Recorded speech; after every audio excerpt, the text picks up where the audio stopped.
Sejam muito bem-vindos a mais um podcast aqui do nosso Universo Corredor.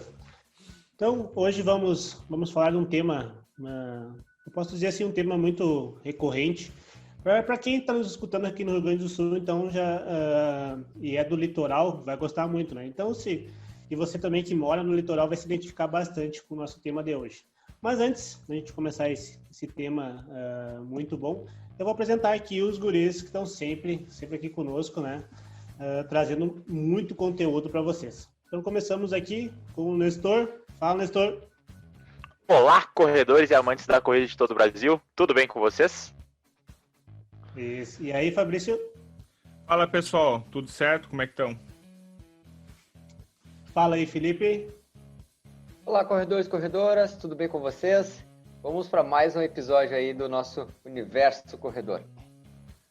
Então, bora lá que hoje vai ter bastante coisa para falar. Então, o nosso tema de hoje é corrida na areia, né? Ou seja, corrida, então, na praia. Esse tema, gosto muito dele, já fiz algumas provas, assim, posso dizer que eu gosto bastante de corrida na areia. Hoje a gente vai conseguir debater bastante aqui as diferenças, o que é, como que funciona, a ver com o risco de lesões, o que precisa ser trabalhado, o que não, que ela é um pouco diferente da corrida que o pessoal está mais acostumado, então, em corrida em asfalto, tá? Então, também esse tema vem aqui agora para o nosso podcast, porque ao que tudo indica será as primeiras provas a voltarem, né? Tipo, algumas provas de treino também pode ser que voltem antes, mas ao que tudo indica, as provas de areia, então, vão vir antes das provas de asfalto, né? Por ser em locais onde tem menos pessoas. Então, a gente sabe que ali dentro da cidade, né? Então, a circulação de pessoas é muito maior do que na praia, né? E também, dependendo da sua região, você está ouvindo, algumas cidades é obrigatório correr de máscara, né? É obrigatório usar máscara dentro da cidade. Isso é uma coisa que, dependendo da sua região, na praia não é algo obrigatório para quem está fazendo exercício físico. Então, esse tema entra agora aqui no nosso podcast, porque, ao que tudo indica, vai ser uma das primeiras provas a serem realizadas nesse período, posso dizer, pós-pandemia ou até durante. Então, para você que está ouvindo aqui está ouvindo aqui no Rio Grande do Sul, também no Brasil inteiro, essa prova é muito famosa, que eu venho indicar para vocês. Tem várias provas aqui, todas elas são de meia maratona para cima. Então, as provas aqui do Rio Grande do Sul, a maioria, elas são de meia maratona para cima, desde 25, 30. E elas também podem ser feitas de várias maneiras. Por exemplo, você pode dividir elas em alguns pontos, que é uma coisa que, às vezes, nas provas de asfalto é meio difícil de acontecer, de ter essa questão de divisão, né?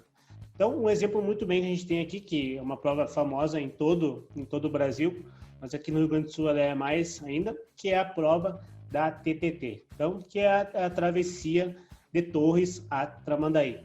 São cidades praianas, então, a Torres mais ao norte do Rio Grande do Sul, e ela vem em direção ao sul, então, pela praia. São 82 quilômetros, né? Tem algumas outras provas que também são ultramaratonas, como essa da TTT. Mas você que está ouvindo aí, então, e deseja um dia correr ela, não necessariamente você tem que fazer ela solo. Então, existem alguns outros jeitos de fazerem ela. Também tem a questão de octetos, a questão de quartetos, duplas também. Então, tudo isso ocorre dentro da TTT ali. Então, basicamente, como que funciona essa corrida? Você sai da linha, da partida ali, sai, e se você vai dividir ela em 8, então você vai passando a pulseira de pessoas a pessoas, né? Até chegar no destino final. Por exemplo, a TTT, então quem sai, o objetivo é sair a pulseira de Torres e chegar até Tramandaí. Só que dentro disso aí tem várias coisas, né? Tem várias coisas que vai acontecer. A corrida na praia a gente sabe que ela é um pouco diferente, mas aqui a gente vai debater bastante até o fim desse podcast. Então, eu vou começar falando um pouco com o Nestor aqui sobre essa questão dessa troca, esse momento de troca de pulseiras, né? A gente sabe que no atletismo tem o bastão, mas nessas provas de areia, então, ela corre com uma pulseira. Vou deixar contigo a palavra, Nestor. Então, assim como o Juliano já falou muito bem, a questão da pulseira e do bastão, do revezamento, ele primeiramente tem que ter um treinamento prévio, pelo menos tem que conhecer a pulseira anteriormente, conhecer o material, procurar saber, para que não chegue na hora da prova e tu fique nervoso ou algo assim, principalmente tu tá buscando um resultado competitivo. Então tu, junto com o teu parceiro, vocês já vão ter estabelecido quem que vai começar, quem vai ser o segundo, o terceiro, o quarto ou o quinto, independente, assim for, se for um octeto. E aí, a partir disso, então, entenda, eu vou passar, então, pro Juliano a pulseira. Então, que a gente tenha um treinamento prévio e combine anteriormente como é que a gente vai fazer. O ideal é que essa passagem ela seja feita em movimento, porque aí tu já não tem aquela parado ali, aí tem que colocar para depois começar a correr. Então, em movimento, já consegue já sair da inércia e assim que a pulseira está colocada, tu já realmente já começa a corrida. Mas, aí entra o caso, tu tem que ter feito essa prévia de treinamento se for correndo, porque senão se tu chegar lá a primeira vez, tu não conhece nem a pulseira, não sabe nem a que velocidade que teu parceiro vai sair, aí pode ser que dá problema. E aí, às vezes, alguns segundos que tu pode perder nisso, pode ser segundos preciosos aí no final. Principalmente dependendo do nível da prova. Quanto mais competitivo tu for, cada segundo faz a diferença. Então é ter realmente esse cuidado prévio, de testar a pulseira, saber como é que ela é, saber como é que ela encaixa. Normalmente é magnética as pulseiras, né? Mas tu já ter mais ou menos ali a noção de como ela é feita e também a velocidade com que teu parceiro vai sair e como é que vocês vão fazer essa troca. Então tudo isso é combinado anteriormente, que aí quando chegar no momento da prova vocês já sabem como agir e se torna muito mais fácil, né, de fazer essa passagem e, mais importante também, sem riscos. Perfeito. Também concordo com tudo que tu falou, assim, também acrescentaria muito tu saber os pontos onde vai ser as trocas, né? A corrida de areia tem uma peculiaridade que, por exemplo, normalmente tu sai correndo perto do mar, onde é mais duro a areia, então a corrida ela sai ali perto mais do mar, e os pontos de trocas, por exemplo, elas são mais na areia fofa, então seja mais perto do continente. Então você já vai ter essa mudança de técnica, né? Então conforme você vai indo correndo mais onde é mais duro, conforme você vai entrando mais para o continente, essa areia fica mais fofa. Então você conhecer, saber que no quilômetro 8 é a troca, no quilômetro 16 depois é a troca, então você saber essa distância também ajuda bastante. E também quem vai estar esperando essa pulseira, né, também saber bem certinho os locais e também conhecer o seu parceiro, como o professor falou, saber, o Felipe vai vir para me entregar a pulseira, o Felipe corre mais ou menos nesse ritmo, então eu já sei mais ou menos a hora que ele vai chegar. Então eu posso já aquecer um pouquinho antes, então não posso aquecer muito antes, né, porque senão não vai. Então eu conhecer o parceiro também já ajuda bastante nessa questão. Olha, e nessa questão aí, Juliano, eu acho que é importante, tenho certeza que é muito importante, porque a logística exige muito, né? A gente sabe que para uma prova dessas, além da equipe que está correndo, além da equipe que está ali fazendo o revezamento, precisa de uma equipe externa para fazer esse controle, esse auxílio também, porque 82 quilômetros andando, não é uma pista de 400 metros onde tu está enxergando o cara vindo lá do outro lado. Isso. Então, tu precisa de uma dinâmica, essa dinâmica aí precisa ser treinada antes, conversada, estudada. Isso é muito importante. E aí, enfim, aquela coisa, chega no dia, mesmo assim, ainda pode ser que dê alguns problemas. A nossa intenção sempre é evitar o máximo dos problemas, né? Dar o máximo de prevenção para que ocorra tudo certo, mas sempre tem imprevistos. Então, tu fazendo já esses pontos que a gente comentou aqui, provavelmente tu vai conseguir evitar grande parte dos problemas. Eu gosto de dizer que esse ponto de troca é que nem o pit stop ali, pit stop na Fórmula 1, se tu perde alguns segundinhos ali, já faz diferença depois lá na frente. Ele vai se somando, né? Tem 8 vezes para fazer isso daí. Vai se somando. Dependendo das instruções. Até a própria questão do nervosismo, né? Que imagina se chega a acontecer algum problema na troca de pulseira, não consegue tirar a pulseira ali, aí tu já perde uns segundos e tu já começa a corrida pensando assim, já deu errado, não sei o que, isso pode pesar também no psicológico ao longo da prova. Então fazer uma boa troca de pulseiras ali, uma boa troca de corredores também facilita com que tu corra de forma mais leve, porque tu não vai ficar com aquele peso na consciência que já começou com alguma coisa errada. E o exemplo que a gente está trazendo aqui da TTT, mas tem outras diversas provas, né? Esse revezamento, ele às vezes acontece em dupla, quarteto, octeto, né? Muitos falaram aí já também. E no meu ver, quanto mais pessoas revezando, maior a chance de dar algum problema, porque essa organização das pessoas em cada ponto de troca é crucial. E organizar 2 pessoas, ok. 4 começa a dificultar. 8, então, exige uma logística muito perfeita, porque as 8 pessoas têm que estar entendendo assim, perfeitamente onde elas têm que estar em cada momento. E aí isso difere um pouquinho na pista, que a pista ali, por exemplo, tá lá, o revezamento do 400, então fica 100 metros a pessoa exatamente, então tu já sabe mais ou menos quando é que vai ser. E essas provas às vezes diferem, então às vezes um tá no 8, aí o outro tá no, em vez de estar mais 8, ele tá no 20, então o outro às vezes tá no 26, sabe? Então essas trocas, elas tem que diferem. ser muito cuidado, Isso. Exatamente. Então, vamos dando seguimento aqui, então agora eu vou conversar um pouquinho com o Felipe mais sobre as diferenças, então, que a gente tem, mostrar para o pessoal as diferenças e como migrar e como essa transferência, então, do asfalto para a corrida na areia. Cara, sobre esse ponto, quando a gente fala, acho que a gente comentou, foi na outra temporada, a gente falou alguma coisa sobre trail, né? E aí a gente, quando pensa no sair do asfalto, ele já gera diversas adaptações, né? Porque tu sai daquele terreno onde ele é mais previsível. Eu digo que o asfalto ele é bem mais previsível, por mais que a gente corra em aclives e declives, mas a gente tem uma previsão melhor de como esse terreno ele tá para mim colocar o pé, vamos dizer assim. Agora, a partir do momento que eu saio do asfalto, enfim, da corrida de rua, e eu vou para ambientes diferentes, é uma novidade, né? Uma novidade. Mas tudo é treinável. A gente sempre fala que tudo é treinável e que exige sim um processo de adaptação e que logo, dando uma sequência de treinamento, tu vai conseguir ter uma boa evolução dentro da corrida. Mas eu pensei assim, eu pensei em trazer alguns pontos que vão contribuir. Como é que está meu áudio para vocês? Tá bom? Tá tranquilo. Tranquilo. Ok. Pensando nessa questão, o Juliano trouxe um ponto ali quando estava falando com o Nestor, que eu achei bem legal, que é a questão que a gente tem mais próximo da praia, a gente tem uma areia mais batida, uma areia mais firme, e ela mais perto do continente, uma areia mais fofa, uma areia mais solta. E isso já são 2 pontos que diferem muito. Mais próximo da praia, ele fica muito mais próximo, por exemplo, de um asfalto, né, onde é uma areia mais densa, tu pisa, ela responde não da mesma forma que o asfalto, mas ela é mais responsiva do que comparado a uma areia fofa.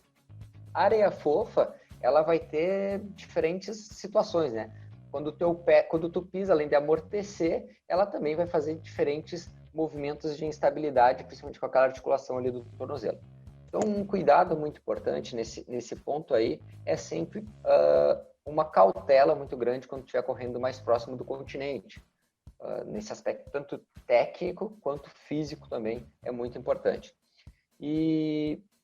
Só que tem um detalhe que é legal da corrida na praia, é que para quem já correu, sabe quando está correndo próximo da areia, mais próximo do mar, aquela leve inclinação que algumas praias têm, e tu correr naquele certo desnível ali durante alguns quilômetros. Obviamente, essa alternância de terreno, essa inclinação varia de praia para praia, mas algumas apresentam um grau maior ou menor. E isso é uma coisa que interfere bastante na mecânica durante o gesto técnico. Então, é um ponto que acho que deve sempre levar em consideração quando for fazer uma prova muito longa em algum terreno assim. A outra questão que eu acho que muda bastante, acho não, tô falando que ela muda realmente bastante, é a questão do ritmo.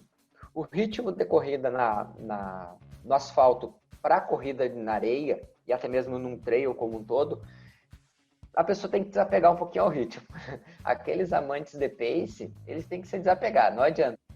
Aquela pessoa que só pensa em correr através em cima do teu pace, esquece. Quando tu vai para um terreno como esse, tu se desapega totalmente. Por quê? Porque o terreno que tu tá indo, ele te oferece uma dificuldade muito maior. E se tu não souber que tem que, às vezes, dar uma reduzida para te conseguir realmente vencer aqueles obstáculos do terreno, esquece, logo ali tu vai quebrar. E aí, é bem comum, né? O Juliano, que já correu mais provas, podemos dizer assim, entre nós aqui, em terrenos dessa característica, o quanto a gente vê pessoas quebrando nesse tipo de prova, né, Juliano? Pessoas que estão acostumadas a correr apenas no asfalto e vão para esse tipo de prova, e aí, cara, é aquela bagunça que dá na hora da corrida ali. Então, agora, já aproveitando essa deixa, quando a gente lembra de corrida na praia, um dos motivos das pessoas quebrarem bastante é a desidratação, né, que é maior. Também. Então, o Nestor já salienta para vocês, bebam água. Quando a gente lembra de beber água, hidratação, a gente traz aqui o nosso patrocinador, então, @Matéria-Prima Santa Maria. Lá você vai encontrar todos os kits para se manter hidratado, para não ter esse problema de quebrar na prova. Junto com o nutricionista, então, fazer aquele esquema, então, para você se manter hidratado nessa prova. Então, como tu falou, assim, é bem comum de acontecer, assim, as pessoas quebrarem nisso. Também, as próprias praias têm mais uma dificuldade, assim, que às vezes a gente não se dá por conta, mas é uma coisa que, posso dizer assim, que irrita a gente bastante. Por exemplo, tu tá correndo, vamos pegar aqui no Rio Grande do Sul. Então, tu tá correndo do norte para o sul. Então, do teu lado direito tem o continente, do lado esquerdo tem o mar. E daí você pensa você ficar 2 horas ouvindo aquele chiado do mar no teu ouvido, ele cansa. Tu fica aquele aqui, ó, e tu vai mantendo, depois do meio da prova tu tá quase que zonzo, assim. Então, isso é uma dificuldade que eu encontrei, assim, às vezes a gente fala, sei lá, tu ficar ali na beira da praia não quer dizer nada, mas tu ficar às vezes quase 2 horas correndo com aquele barulhinho, assim, ele vai te cansando. A questão da temperatura também difere bastante, então é uma coisa que a gente... Por exemplo, na corrida do asfalto, alguma coisa assim, às vezes tu passa em alguns locais onde tem sombra, né? Então, isso afeta bastante. E na praia, não, é 100% do percurso no sol. Então, por isso que a desidratação também é uma coisa que ocorre mais nessa daí. E também, outra coisa também que influencia bastante é que corridas de praia tu acaba molhando os pés. Em algum momento tu vai estar correndo e a água vai entrar e vai passar por onde tu tá e tu vai pisar na água. Isso só se ficar só fazendo voltas para não chegar. Né? Juliano, eu acho que o teu microfone tá batendo na jaqueta. Zíper, quem sabe? Pode ser. E aí tá, pra mim pelo menos tá. Mas... Aí, acho que... Eu acho que aí foi. Acho que é. Agora melhorou. Pode ser. Fechou. Pode ser. Aí, fechou. Cara, e tu tocou nesses pontos aí que automaticamente são pontos que vão levar diretamente a pessoas, às vezes, a quebrar na prova, né? Porque ela sai daquela, eu digo, do conforto do asfalto, né? O conforto do asfalto eu ia dizer... é engraçado falar. Conforto entre aspas. Mas tu sai daquela zona... Daquele ambiente controlado. Tu tá mais habituado. Dizer assim.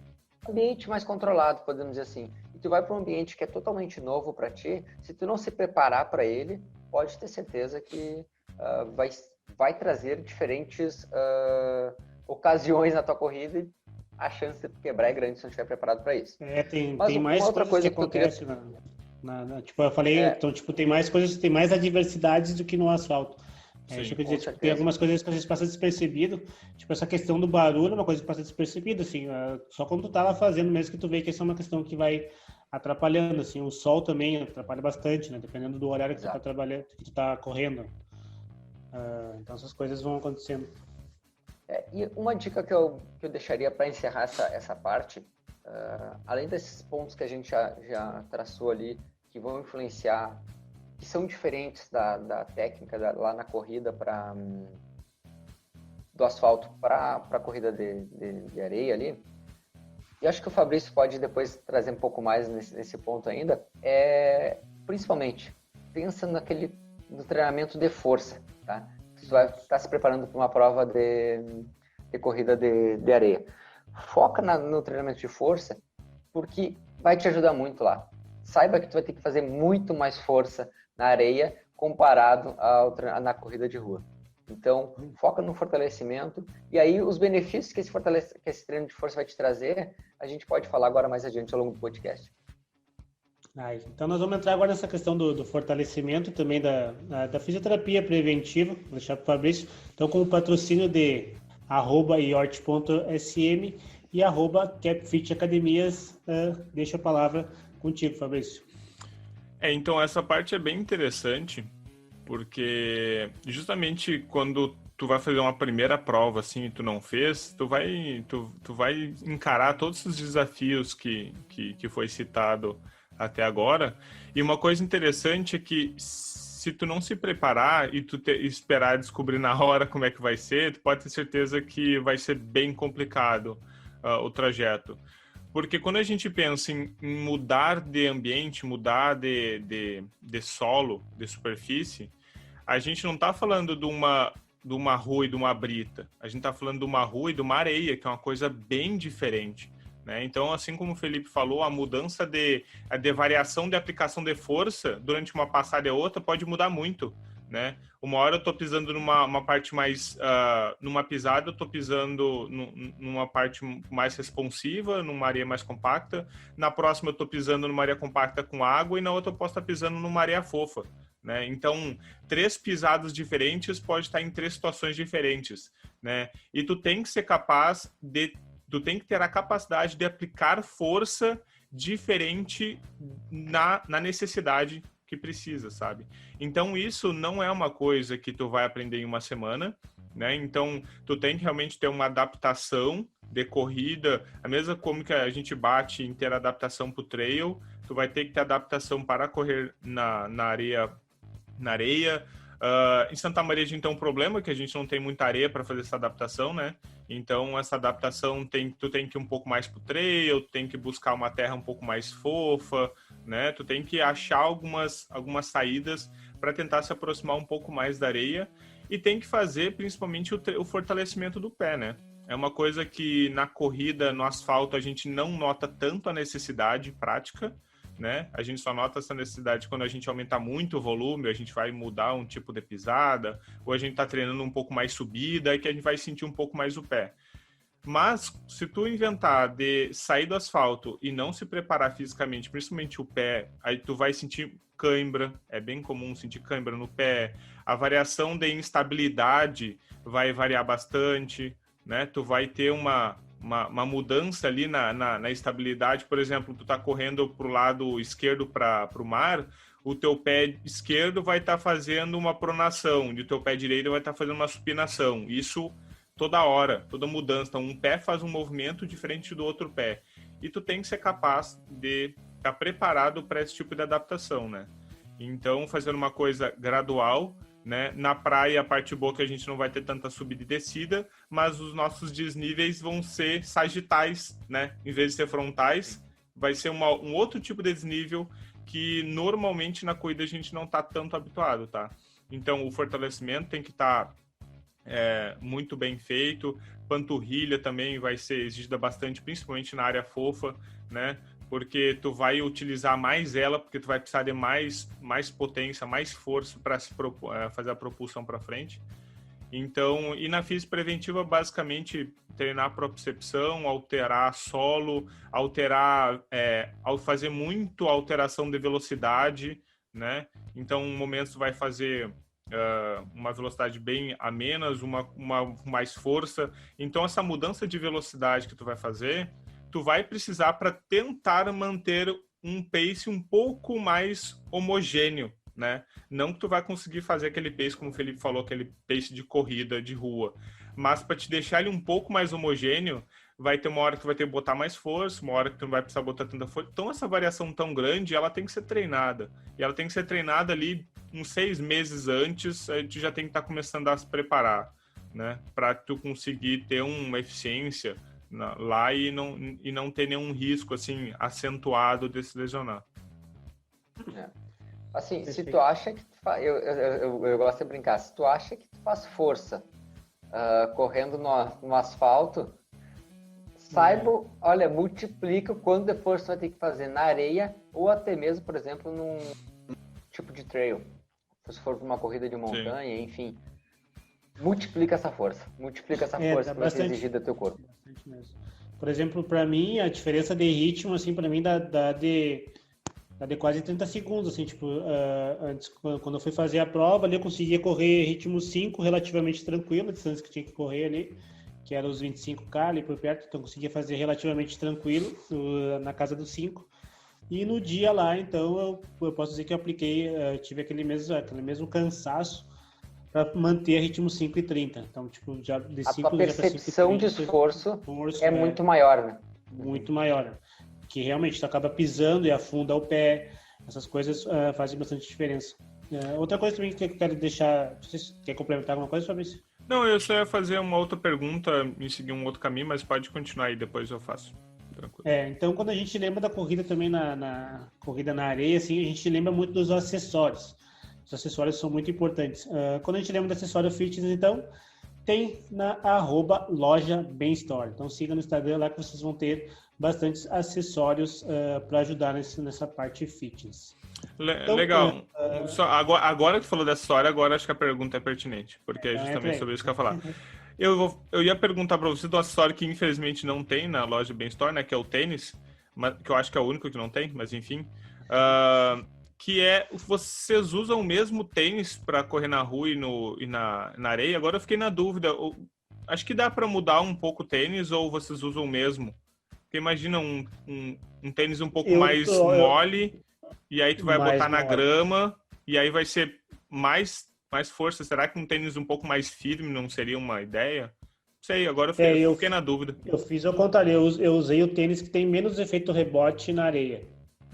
Na hora eu achei que poderia ser melhor, então aquele tênis que, por exemplo, vamos pegar os tênis da Nike ali, então aqueles ali têm um efeito rebote um pouco maior, então eu pensei, vou ir com um tênis que tem um efeito rebote um pouco menor, então aquele tênis menos duro, né, um tênis mais macio, então foi eu acabei usando na areia, mas é que ainda assim pensar em usar um pouco mais duro. É que tu vai ficar predominantemente num ambiente mais compacto também, né, tu não vai, quando tu for pra grama fofa vai ser em algumas situações poucas, né. Basicamente é quando tu tem que pegar água, por exemplo, na TTT, tu corre todo o percurso assim, ou na Summer, qualquer coisa, tu corre todo o percurso ali. Quando tu tem que tomar água, tu sai um pouquinho mais perto do continente, que é onde a pessoa fica dando água. Também as trocas de pulseira também ocorrem naqueles locais ali. Né? Mas também se tu quer tomar água, pode dar só um mergulho ali e voltar também, né? Aí a desidratação vem que vem. Dá só um mergulhinho com a boca aberta, volta e continua correndo. Nessa questão dos acessórios, ela varia bastante, né? Tem outras. Normalmente, alguns corredores gostam de carregar também a sua própria hidratação, usando a mochila. Até porque às vezes um ponto de água do outro, ele é bem distante. Mas a questão do tênis que a gente estava falando aqui, eu não puxei o tênis porque eu esqueci o que a gente estava falando. A gente começou a dar risada, eu esqueci o que a gente estava falando. Eu puxei a hidratação e agora a gente volta pro tênis lá. Não tem problema. Mas sobre a questão do tênis, a vez que eu corri na praia, eu usei basicamente um tênis mais responsivo, porque era uma prova curta, né, quando eu realizei. Mas é uma característica, acho, de tênis que fica muito particular de cada pessoa. Tem pessoas que gostam de utilizar no seu dia a dia, nas suas rodagens, tênis mais macios, menos responsivos, e tem pessoas que gostam de utilizar tênis mais responsivos, tênis mais firmes. E aí fica, acho, muito na característica da pessoa, de como ela se sente bem. Porque, por exemplo, fazer uma prova de 25 km, por exemplo, foi a Summer, que o Juliano deu o exemplo. Na Summer ele fez 25. Se ele fizer com tênis muito firme, que quem sabe para ele não é o tênis que ele gosta de fazer uma rodagem longa, fica impossível, mesmo sendo num terreno diferente, ali um terreno mais macio, ele não vai se adaptar. Então a gente bateu o martelo, acho que dizer qual tênis é o melhor para esse ambiente fica difícil. Eu diria que é o tênis que se adapta melhor. Perfeito. É o tênis... E um acessório. Pode lá. É um tênis assim que eu usei como ia ter muita diversidade no caminho, então é um tênis que me deixava mais confortável para essas adversidades. Desde molhar o pé. Então é aquele negócio, tu molha o pé, depois ele enche de areia. Tu molha o pé, ele enche de areia. Então tem essas trocas assim dentro. Pode falar, Nestor. Não, mas eu ia falar de um acessório que talvez seja interessante, é o óculos, né? Querendo ficar estiloso na praia também ajuda a proteger os olhos, porque questão do sol, propriamente é maior na praia. E também porque a areia, dependendo do tipo de areia que é mais branca, alguma coisa pode bater o reflexo do sol e ir no olho. Então o óculos aí é um bom acessório para ficar estiloso na praia e também para auxiliar a tua corrida. Não, mas se tu pegar as fotos do Juliano, tu olha, ele tá sempre de óculos. Porque cara, é a pose pra foto. O Juliano tá correndo, ele... Estilo. Tem também. Tem também, estilo todo diferenciado. E eu, quando eu fico cansado, minha sobrancelha cai assim, então se eu fico do óculos, já disfarça isso daí, né? Quanto mais acessório no rosto, mais disfarça a cara de cansado no final, né? Tipo isso. Aguarde, tem foto de máscara agora na corrida. Não, daí o Nestor falou do óculos, é verdade, o óculos é um acessório muito importante, porque também a corrida de mar, se pegar início do dia que o sol tá quase batendo na água, ele dá um reflexo muito grande ali. Então tu tem que estar de óculos e o boné também, né? Como vai ter bastante sol, então o boné também é um acessório que tu tem que estar sempre com ele. A viseirinha verde. Mais alguma coisa, gurizada? Não. Então agora vamos para o nosso quadro. Cara, eu acho que nesses pontos a gente tocou em quase todos ali, né? Eu acho. A gente falou do tênis, falamos a hidratação, a gente acabou não entrando muito a fundo nela, porque eu acho que é um ponto que, ele é importantíssimo, a hidratação. A questão do acessório, se tu vai carregar ou não a mochila, é particular. A pessoa carrega se ela quiser, não é obrigatório. Ela oferece hidratação. Tem casos que, acho que foi na quiteria então tem esse problema. Às vezes, que eles falam que eles não iriam dar hidratação. E também como é uma prova que é no sol, as pessoas tomam muita água. Então, a chance de quem vem mais atrás ficar sem água. Então, não sei se vocês estão ouvindo esse barulho aí. Segue o baile. É do home office. Então, essa questão de tu carregar a água é muito individual de cada um. Por exemplo, quem vem por último, às vezes acaba ficando um pouco sem água, ou então às vezes ficando com a água mais quente. Então, essa particularidade é muito de cada um mesmo, como tu falou. Pois é. Antes de entrar no quadro, nosso próximo quadro aí, eu quero perguntar pra vocês se a primeira coisa que vocês pensarem em corrida na praia, se veio a imagem de vocês, a imagem pra vocês aí do filme do Rocky Balboa, dele correndo na praia, na preparação, não sei se é o filme Rocky 2 ou Rocky 3, que tá ele correndo na praia, assim. Me veio essa imagem na cabeça, queria compartilhar com vocês, se foi vocês também, se vê essa imagem ou não. E para os nossos ouvintes aí também que podem comentar, se lembraram da cena do Rocky Balboa correndo na praia. Ou se não, qual foi, né? Eu venho outras duas imagens, porque eu não lembro dessa do Rocky Balboa. Mas, tipo, tem outros filmes que falam bastante sobre isso e tal. Que é um pouco mais velho, para variar, né? Porque eu gosto de filme mais velho. Eu não sei se mais velho do que o Rocky Balboa, mas por aí. Não, é. É que clássicos não envelhecem, né? Tem que ver isso também. Respeito. Eu particularmente lembrei de eu na praia, sentado na areia. Dormindo de boa. Tendo o menos esforço possível. Eu lembrei eu na praia com o óculos embaçado ali, um solzão ali perto das 10 horas em cima, e eu olhando aquela linha de chegada, eu não via nunca. Na praia tem uma peculiaridade, tu corre sempre vendo a mesma paisagem, né? Não sei se você se ligar, tipo, tu corre todo o percurso vendo a mesma paisagem, que é mar, céu e terra, sempre a mesma. Mar, céu e terra, sempre a mesma, né? Então isso é uma coisa que é uma dificuldade para alguns e para outros é algo melhor. Então vamos lá. Vamos pro nosso uma coisa interessante. Agora essa fala do Juliano. Ou tem gente que nunca fez a prova, que ficou curiosa como fazer, ou tem gente que vai dizer, caramba, depois dessa eu não vou fazer mesmo.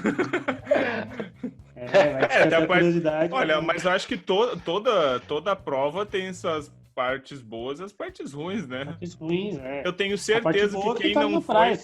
eu tenho certeza que quem não foi vai querer ir pelo menos uma vez para ter a experiência. E sempre tem os amantes que todo ano voltam e, enfim, não muda nada sobre as dificuldades, né? O pessoal às vezes até gosta das dificuldades. As coisas boas tem, vou falar um pouco das coisas boas para não deixar as coisas ruins. A coisa boa, tu tá ali na beira do mar, então tu tá com aquela brisa do oceano ali, então já te dá parece que tu respira melhor ali do que no continente, não tem tanta poluição, quanto tem provas de rua. Então, e ali tu tem excesso de vitamina D, então são coisas boas que tem ali na prova, né? Então, isso varia de cada um. Bora pro quadro, então, gente? Então, eu vou iniciar o quadro já perguntando para vocês, né? A outra vez eu perguntei quanto que um ser humano era capaz de correr durante 365 dias. Então, a pergunta para vocês agora é qual que é a maratona mais longa. Vamos ver se vocês chutam. Tem a ver com o tema. O local tem a ver com o tema. Maratona. Então, Eu acho que é 42, 195. Desculpa, ultramaratona. Ah, viu? Achei que era pegar ratão. Que é, qual que é a Eu não entendi a pergunta. Qual que é a maior ultramaratona? A maior ultramaratona. Ultramaratona. Ah, tá. 182 quilômetros. 250. Felipe? 180 e... 250. 250, o Fabrício falou. Cara, eu não vou... Eu estaria no Google, poderia até pesquisar, né? Você foi o último, eu fiz de louco, depois eu tenho pesquisado. Mas eu vou chutar que seja 24 horas por tempo. O Felipe foi o que chegou mais errado. E o Fabrício, como é o nosso melhor cara de chute, foi o que acertou exatamente. Né? 250. É sério? Provando que ele é o cara que melhor chuta, né? Daí sim. Então é 250. Então é a ultramaratona de Sables, no deserto do Saara. Então, né? Então é uma prova que é feita também bastante na areia. Então, 250 quilômetros dividido em 7 dias. Então, algumas pessoas dizem que é 6 dias, porque no 5º dia tu fica em descanso. Então, tu corre... Eu não vou lembrar exatamente das distâncias, mas tu corre primeiro dia 30, acho que depois no outro é 50 quilômetros, aí assim vai indo. Eu sei que no 5º dia, então, é descanso. E aí no último dia tu corre 17 quilômetros. Então, ela é dividida em dias. E o ganhador é dado pelo tempo, né? Então, tipo... Ah, tá, mas ela é parcelada, ok. Parcelada. Então, tipo, tu corre um tempo, tu corre ali a distância e o tempo é tempo bruto de cada um ali, né? Qual é que é o local mesmo? Faz assim. Aí é no Deserto do Saara. Não é essa que passa um episódio do Losers, que é uma série documental da Netflix, que o cara se perde e fica não sei quanto tempo perdido e achava que ia morrer? Vocês não viram, né? Essa informação. Viu? Vocês não olham as dicas que eu dou do Netflix. Esse é o problema, entendeu? Isso. Não, o problema é achar tempo pra olhar. Mas esse mas é o tempo problema. a gente acha. Então fica a dica, então. Eu acho que, se eu não me engano, é Losers, que é uma série documental que faz, se eu não me engano, uns 6 ou 7 episódios das pessoas que perderam ou que elas, como é que funciona que funciona a motivação da pessoa em sempre buscar vencer, só que ela nunca consegue, tá? Por N motivos. E esse cara, eu não me lembro qual é o episódio, enquanto vocês conversam aí eu busco para ver certinho o episódio, se não me engano é o 5º ou 6º, que fala do cara que foi fazer esse trajeto e ele se perdeu na marcação da areia, e em vez de ele virar para a esquerda, ele virou para a direita. E foi, sabe? E ele ficou, e ele quase morreu, e ele ficou, se não me engano, alguns dias e até ser encontrado. Mas imagina só, além da distância, deu perigo, né? Tem mais coisas ainda. Eu já errei também um percurso de prova, mas não fiquei em risco de vida, ainda bem. Tem mais coisa Felipe então, também, exemplo, o Felipe também fez isso e ganhou pelo erro. Teve esse lado bom. Uma outra curiosidade, então, essa prova, a temperatura varia de 0 grau a mais 50. Então, isso tu vai encontrar. Então, assim, dentro desses 6 dias, dentro desses 7 dias, vai ter alguns dias que a largada vai ser de noite, de madrugada, tu vai acabar de dia, e às vezes vice-versa, né? Então, ela vai mudando conforme o ano. Então, isso é uma coisa que eles dizem ali. Mas, sim, tu vai enfrentar, às vezes, extremamente frio e períodos extremamente quentes. Tudo isso dentro desses 7 dias. Se você se interessar, antes de fazer isso, outra coisa também, você tem que levar a sua própria água e comida. Então, desses 7 dias, a gente falou dos acessórios ali que são necessários, nessa prova é fundamental. Então, tu tem que levar a tua própria água e tua própria comida. Então, isso varia de cada um. Então, o cara tem que levar uma super mochila ali.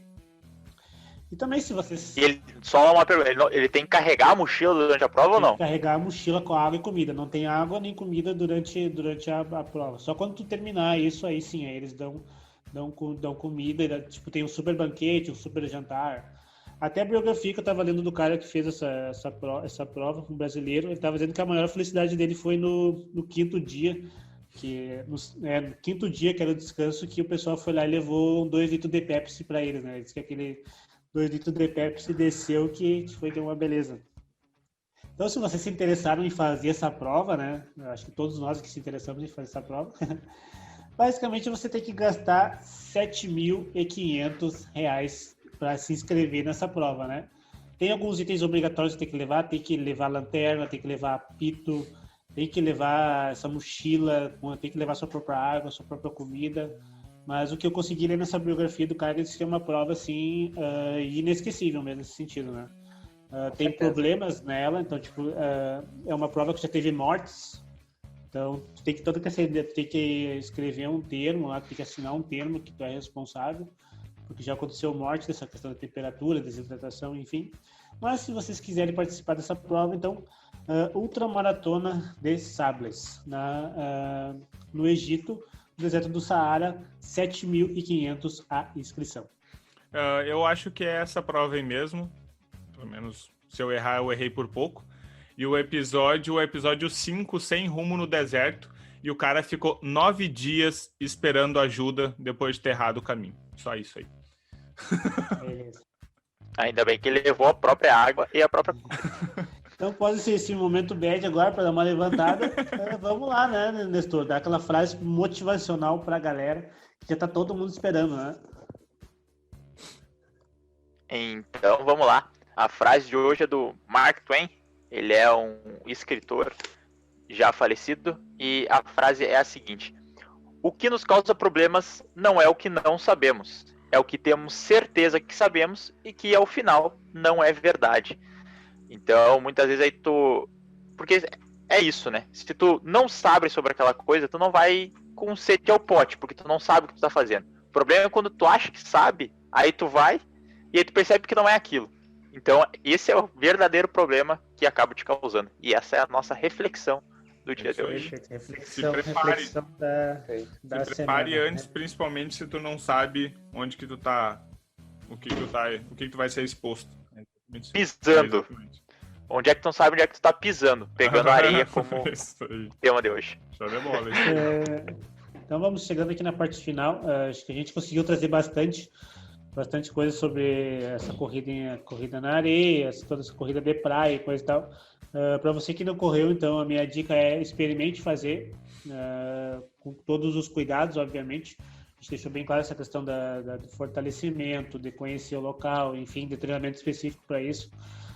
Então a minha dica é, assim, para você realmente experimentar esse tipo de prova, que é uma sensação única, assim, uma coisa muito boa mesmo, assim, posso indicar para vocês. Palavra final, gurizada. Exato. É isso aí, tô com saudade de praia, né? Que só tá frio. E aí, cada vez mais. Já vamos lembrando disso aí. Quando eu Tá bom? recebi o tema Eu de vou- hoje, a primeira coisa que eu fiquei pensando era na praia. Bater uma bad, né? Bah, praia. Pois é. Perfeito. Então, Não, eu vou lembrar o pessoal, né? Como sempre, hidratem-se, principalmente se for fazer uma prova na praia, como a gente já falou, se hidratem ainda mais, que é importante. Esse é o recado de hoje. perfeito. Então, estamos chegando mais a um fim do nosso podcast. Então, agradeço aos guris por mais esse papo super descontraído, muita informação para o pessoal, e nos encontramos no próximo episódio, beleza? Então, até mais, gurizada, e Valeu. falou! Um abraço. Valeu, Até semana pessoal. que vem. Até mais. E aí? Boa semana.